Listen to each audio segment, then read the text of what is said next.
ক্যালেন্ডারের পাতায় তারিখটা ২০২০ সালের ৩ জানুয়ারি। ভোরের আলো তখনও ঠিকমতো ফোটেনি ইরাকের আকাশে। একটি বিমান সিরিয়া থেকে এসে নামল বাগদাদ বিমানবন্দরে। বিমান থেকে নেমে গাড়িতে উঠলেন সেই বিমানে থাকা অত্যন্ত গুরুত্বপূর্ণ একজন। গাড়িবহর বিমানবন্দরের বাইরে যেতেই হঠাৎ বিস্ফোরণ। সেই গাড়িবহরে চালানো হয় মার্কিন ড্রোন হামলা। প্রাণ হারান ইরানের ৬২ বছর বয়সী প্রভাবশালী সামরিক কমান্ডার কুদস ফোর্স প্রধান জেনারেল কাশেম সোলাইমানি।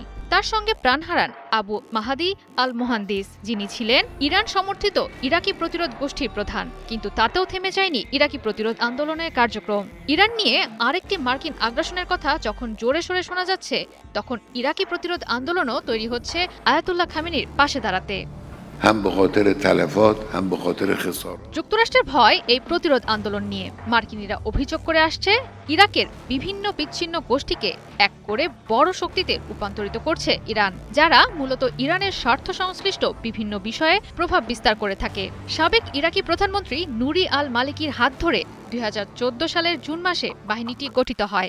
উদ্দেশ্য ছিল সিরিয়া থেকে ইরাকে সশস্ত্র সংগঠন আইএসআইএস এর অগ্রযাত্রা রোধ করা। পরবর্তীতে তারা ইরানের প্রতি অনুগত মিলিশিয়াদের প্ল্যাটফর্মে পরিণত হয়। একই সময়ে পৃথকভাবে শিয়া মিলিশিয়াদের সংগঠিত করতে কাজ করছিল ইরানের ইসলামিক রেভলিউশনারি গার্ড কর্পস। এসব শিয়া মিলিশিয়ারা জেনারেল কাশেম সোলাইমানির প্রতি অনুগত ছিল। সে সময় থেকে এখন পর্যন্ত কুদস ফোর্স প্রধান কাশেম সোলাইমানির প্রতি অনুগত মিলিশিয়া সংগঠনগুলোর অনেকগুলোকে সন্ত্রাসী সংগঠন হিসেবে তালিকাভুক্ত করেছে ট্রাম্প প্রশাসন। ফিলিস্তিন সংকটকে পুঁজি করে ইরান সমর্থিত ইরাকি মিলিশিয়ারা তেহরানের কৌশলগত লক্ষ্য হিসেবে মধ্যপ্রাচ্যে মার্কিন প্রভাব বিস্তার রোধে সক্রিয়ভাবে কাজ করছে। ইসরায়েলকে সমর্থন দেওয়ার কারণে ২০২৩ সালের অক্টোবর থেকে বহুবার মার্কিন বাহিনীর ওপর হামলা চালিয়েছে তারা। এটি আমেরিকানদের ইরাক থেকে সরে যাওয়ার জন্য এক ধরনের চাপ হিসেবে চিহ্নিত করেছেন বিশ্লেষকরা।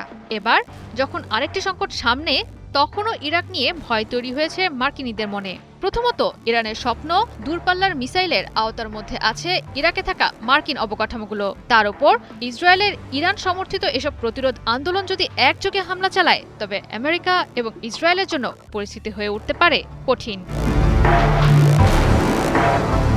জয়া সরকার, ৭১।